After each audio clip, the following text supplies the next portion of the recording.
विद्यार्थ्यांमध्ये सैमाविशीं मोग तयार करात, झाडां रोवन सैम वाचोवचार कसो दवरप, झाडां कित्याक सांबाळची, तांचो पर्यावरणाचेर संतुलन राखपाक कितलें म्हत्व आसा ते विशीं विद्यार्थ्यांमध्ये जागृताय जावपाची गरज आसा अशें मत मंत्री गोविंद गावडे हांणी उक्तायलें। ते अडकोणच्या सरकारी प्राथमीक शाळेंत आयोजीत वन महोत्सव कार्यावळींत मुखेल सोयरे म्हणून उलयताले।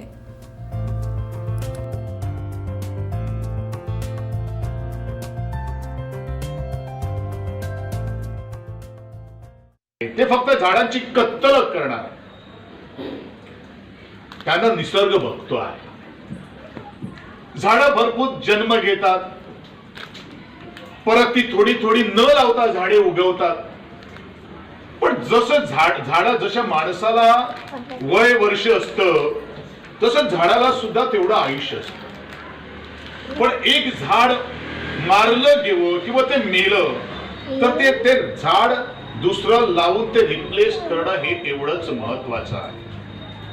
कारण आज संपूर्ण गोव्यामध्ये चिरापुंजीच्या नंतर जर कुठे पाऊस तर पडतोय तर तो गोव्यामध्ये पडतो। आणि गोवा हा निसर्गरम्य असा प्रदेश आहे, सभोवतालीचं पाणी आहे, दाट जंगल आहे।